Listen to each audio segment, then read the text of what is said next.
Shalom. Call Halal, Yahweh, Bahashim, Yahweh Shai, Bahashim, Rakak Vadash. Double honors to the elders and apostles of Great Millstone who taught me this truth and rule well. Salutation and salutations to the brothers out there that are laboring and pushing this truth and in sincerity and in charity and risking their lives and their freedom to do so. To you I say Shalom, to the Akyam and to the Akwaf. That'll be your brothers and sisters. Adawan Ratazah, that is to say, Lord willing, hopefully by the end of this lesson, you'll be edified. This is your brother Amawan Ibad from the GMS Miami camp, back again with another lesson to the spread and power of Yahweh, Bahashim, Yahweh Shai, to feed the lambs of Yahweh, Yahweh Shai, as commanded. This lesson today is going to be concerning woe. Okay? Woe is an old English word for destruction. Okay? This lesson is going to be concerning World War III. Okay? So, I came across an article on Natural News. Okay? This article is dated Thursday, September 22nd, which was yesterday. Okay? And it's titled Serbian President Warns of Global War if East and West don't reconcile. Meaning the Eastern Hemisphere and the Western Hemisphere, those countries, okay? And the Eastern Hemisphere and in the Western Hemisphere, okay? The Serbian president warns of global war if East and West don't reconcile. Now, who else warns of that? Okay? The prophets, man. The servants of the Lord, Yahweh, Ba'ashim, Yahweh Shai. The Bible, the scriptures, warns about, okay, the war of Armageddon, the war to end all wars. Okay, so this guy, the Serbian president, he's warning of global war if East and West don't reconcile. But we know, according to the scripture, all right, that, what's the word? Well, we know, according to the scriptures, the prophecy is a sure prophecy that World War III is going to happen. Okay? You see? Inevitable. That's the word I'm looking for. Okay? So, before I even start, before I read the article, let me get one or two precepts to start the lesson real quick. This is Revelation chapter 11 and verse 14. It says, the second woe. Remember, this word woe is an old English word for destruction. Okay? It says, the second woe is past. Okay? And behold, the third woe cometh quickly. Now remember, World War I was prophesied in the scriptures. Okay, Revelation, the 9th chapter and the 14th and the 9th chapter and the 12th verse. That was prophesied and it came to pass. 1914 to 1917, World War I. Okay, World War II was prophesied in the scriptures. Okay, I'm reading it right now. World War II, Revelation 11 and 14. I'm reading it. The second woe is past. So World War II was what? 1939 to 1945, right? So Revelation 11 and 14 says, the second woe is past, so we know World War II already passed already. That was prophesied and it came to pass. It says, behold, the third woe cometh quickly. So what makes you think that the third World War is not going to happen? It's going to happen because the words of the Lord does not return unto him void, man. It tells you that in the scripture, Isaiah 55 and verse 11. You see? Now let's get another scripture real quick. Let's go to the book, continue in the book of Revelation. This is Revelation, the 8th chapter. Okay, why this thing is not coming up now? Revelation, let's go back to it. Bear with me here. For some reason, the chapter is acting like it don't want to open up. Bear with me real quick. Revelation chapter 8 and verse 13. It says, "And I beheld and heard an angel flying through the midst of heaven, saying with a loud voice, Woe, woe, woe." Okay, World War III, man. The third world's woe. Okay, the third world's war. "To the inhabitants of the earth by reason of the other voices of the trumpet of the three angels which are yet to sound." So that's another scripture. The scripture tells us that the precepts must be upon precepts, man. Precept upon precept, line upon line. Okay, so it's prophesied for World War III to come, and the scripture tells you that all things must be fulfilled. Okay, Yahweh Shai said that, man, until all be fulfilled, roughly paraphrasing. So now, let's go to the article, because the Serbian president warns of global war if East and West don't reconcile. Well, we know that the angels, through the Spirit of the Lord, is working on the minds of these kings. The scripture tell you how, what's that? Proverbs, 21 and 1, how the hands of the kings. Let me grab that scripture real quick too before I start reading. I think it's Proverbs 21 and 1. Or 11. Come. All right, Proverbs chapter 21 and verse 1. The king's heart is in the hand of the Lord, and as the rivers of water, he turneth it whithersoever he will. You see? Daniel chapter 4 and verse 17 tells you that the Most High ruleth in the kingdom of men. You see? So the mind of the kings, all right? The king's heart, all right? This word for heart in the Hebrew is lab, which means mind. So the king's heart, meaning his mind, is in the hand of the Lord, and as the rivers of water, he turneth it whithersoever he will. So at the end of the day,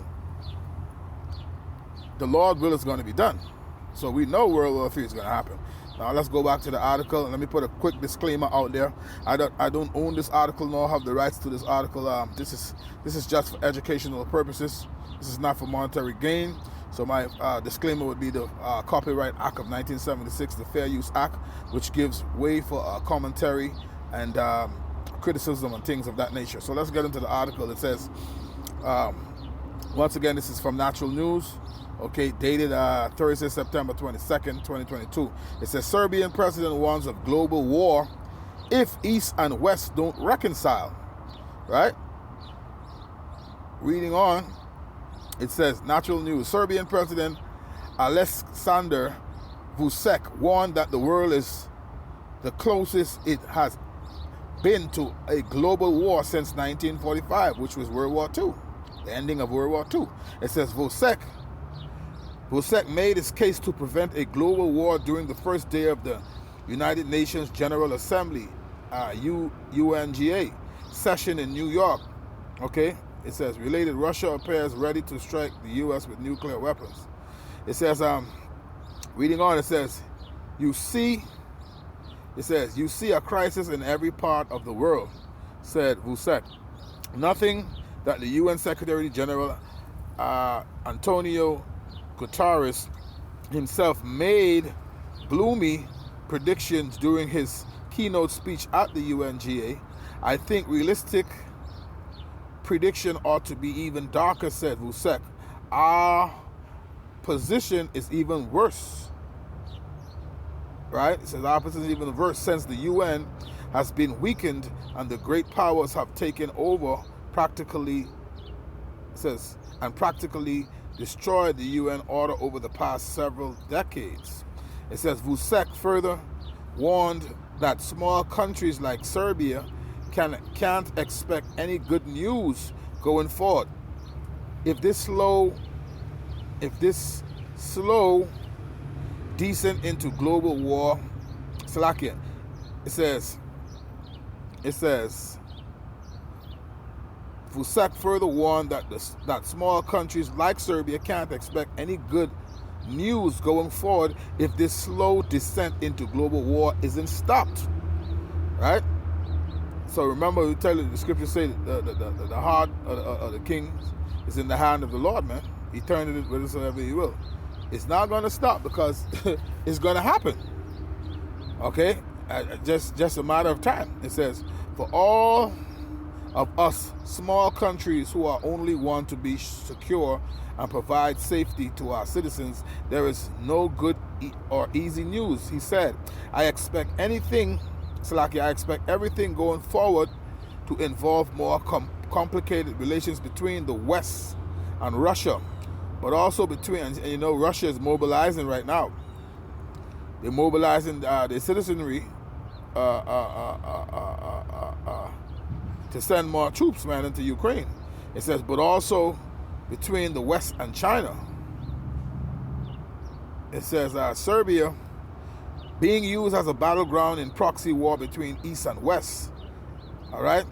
This is not the first time Vucek has warned of the consequences of an all-out war between the East and the West. In late August, Vucek said these same forces are engaged in a proxy war for control over Serbia. He made these comments while Belgrade was committed to a path to joining the European Union, EU, while maintaining good and healthy relations with Russia and China. The remarks also came after a protest was held in the capital of Belgrade against the holding of a gay pride rally in the city. The anti-march protesters waved Russian flags and carried posters of Russian President Vladimir Putin. I cannot say that the protest was a proxy attack because there were many ordinary people there, he said, but whether there is a proxy conflict in Serbia, there is one, no doubt about that, East and West. It says Serbia maintains that it wants to join the EU, its single biggest trading partner and investor, a position it has held since 2012, but the country is almost entirely dependent on Russia for gas and for the arming of the country's military. China is also entering Serbia as a key investor in mining and infrastructure projects. It says Serbia condemned Russia's special military operation in Ukraine earlier this year, but it continues to refuse to join the Western-led sanctions against Moscow despite strong pressure from the EU to do so. Vucek maintains that the country is neutral in the conflict. We are trying to survive with as few words and scars as possible, said Vucek. It says, so Vucek, Serbia ain't trying to be involved. It says, Eastern and Western great powers are also using Serbia as a staging ground for the fight over Kosovo, a de facto independent nation that Serbia claims as its autonomous province. The EU insists that prerequisite for Serbian accession into the bloc would be recognizing the independence of Kosovo. Meanwhile, Russia and China have asserted Serbia's right to Kosovo. All right, so yeah, that's it, man. The Serbian president, man. You know, the Serbian president. According to this title of this article, it says the Serbian president warns of global war if East and West don't reconcile. But like we say, you know, the words of the Lord doesn't return unto him void. Let's grab that, and we're going to grab a few more scriptures, and we're going to close it out. Let's get that in Isaiah chapter 55 and verse 11. It says, so shall my word be that goeth forth out of my mouth. It shall not return unto me void, meaning empty, but it shall accomplish that which I please, and it shall prosper in the thing whereunto I sent it. So World War III is prophesied, man. So you know, going around that, it must happen. Let's get what's that? Go to, all right, Joel, the book of Joel. And this lesson is all through the Spirit, where the Spirit allow it go. Joel chapter 3, verse 2. It says, I will also gather all nations and will bring them down into the valley of Jehoshaphat. Reading it verbatim, it says Jehoshaphat, but we know it to be Yahweh Shaphat. Okay? Yahweh's judgment. It says, and I will plead, So that it says, I and will plead with them there for my people, for my heritage Israel, whom they have scattered among the nations and parted my land. So this is for the controversy of Zion, man. You see, jumping down to verse 12, Joel chapter 3 and verse 12, it says, let the heathen be wakened and come up to the valley of Yahweh Shaphat. Okay, that's what it should say. For there will I sit to judge all the heathen round about. So this is for the controversy of Zion, man. You see, the war, the end all wars. Let's get that in Revelation. Revelation chapter 16, right? And verse 16. I'll read verse 12. Because this is a prophecy that's happening right now. On the 6th, verse 12, and the 6th angel poured out his vial upon the great river Euphrates, and the water thereof was dried up. Look at your news and check out the river Euphrates is being dried up. That's prophecy. That the way of the kings of the east might be prepared, man. So you see, that's Gog and Magog and his companies. Okay, because he's going to be a god unto the nations of the east. You know, this is Revelation 16 and verse 16. And he gathered them together into a place called in the Hebrew tongue Armageddon, man. So these nations are going to be gathered together for war, man. You see, according to the scriptures. Okay, and we know the word of the Lord stands true. Okay, faithful and true, man. You see? So, I want to get more. Let me see if I can grab it. The book of Jeremiah, the 50th chapter. Real quick. Jeremiah chapter 50, around about the 9th verse. It says, for lo, I will raise up and cause to come up against Babylon an assembly of great nations from the north country. Okay, and we know according to scripture, the daughter of Babylon, Babylon the Great, we know that today to be America. It says, for lo, I will raise up and cause to come against Babylon an assembly of great nations from the north country. Okay, so that's talking about Russia, man, Gog and Magog. All right, and those who they're going to be a god unto. All right, it says, and they shall set themselves in array against her. From thence shall she be taken. Their arrows shall be as a mighty expert man. None shall return in vain. And Chaldea shall be a spoil. All that spoil her shall be satisfied, said the Lord. Because ye were glad, because ye rejoiced, O ye destroyers of mine heritage. Right, what they did to the Lord's people and to the land, man. Because ye are grown as fat as the heifer at grass, and below as bulls. Your mother shall be sore confounded, which is Great Britain. She that bare you shall be ashamed. Behold, the hindermost of the nations shall be as a wilderness and a dry land and a desert. Yeah, because that's going to, the lake of fire going to be created through those ICBM missiles, man, when they're shot into the ends of the earth, according to 2nd Ezra, the 16th chapter and the 13th verse. It says, because of the wrath of the Lord it shall not be inhabited, but it shall be wholly desolate. Everyone that goes by Babylon shall be astonished and hiss at all her plagues. Put yourself in array against Babylon round about, all ye that bend the bow. Shoot at her, spare no arrows, for she hath sinned against the Lord. Shout against her round about, she hath given her hand, her foundations are fallen, her walls are thrown down, for it is the vengeance of the Lord. Take vengeance upon her, as she had done, do unto her. So that's how it's going to be done, man. All right, the closing credits, the end of the movie, read Revelation, the 18th chapter, man, from 1 on down. All right, so I'm off to end it there. All right, so Lord willing, you were edified. On to the next one. Shalom.